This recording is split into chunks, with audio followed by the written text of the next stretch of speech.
beaches and cosmopolitan lifestyle, it still remains one of Australia's most popular holiday destinations.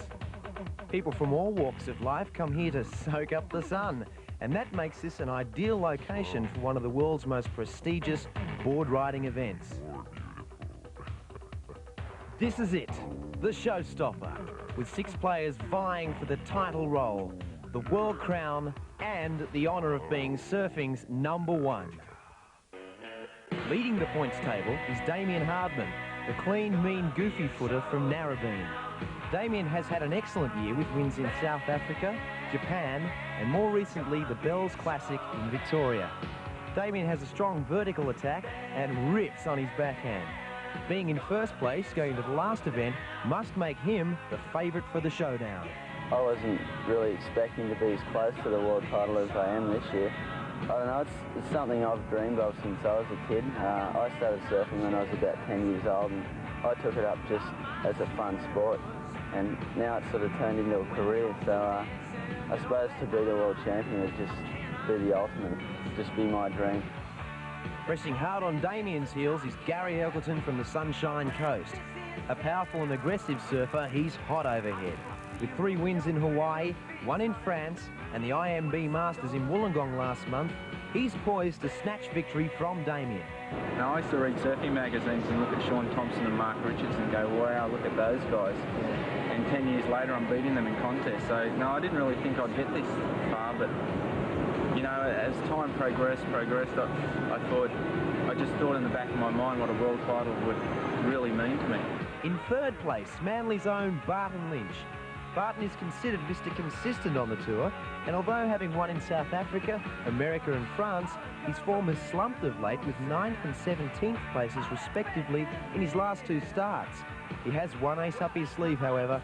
The Coke Classic is held on his home ground, and in surfing, local knowledge can make all the difference. So what does Barton think of his chances for the world title? They're not as good as what they were a month ago, but you know, I've still got a fairly decent chance. Next in line to the throne is Newport's favourite son, ex-world champ Tom Carroll.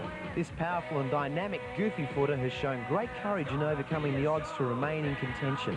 After missing 2 events through injury and personal tragedy, Tom has still managed wins in Brazil, Australia and Hawaii. He's hungry and relentless in the pursuit of his dream, to be the first man ever to win back the world crown.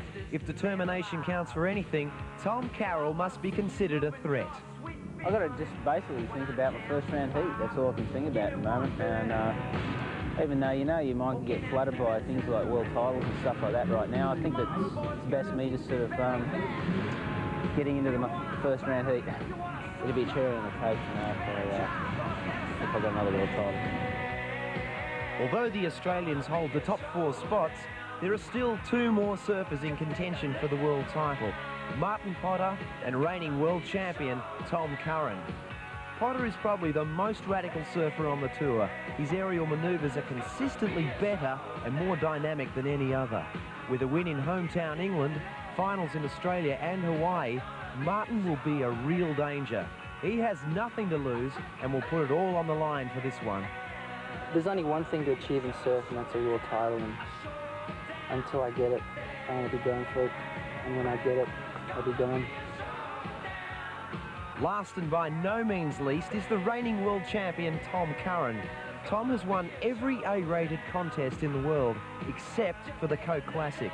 Although his chances of winning both the Classic and the World Crown are slim, it must be remembered that he is the world champion and will not give up his crown without a fight. Being an outsider, I still have hopes, but you know, I'm looking at it with a very narrow field of vision and just concentrating on heat to heat. And you know, if I get up there and if I do win it, then shoot, that'll be number 3. That'll be something else. So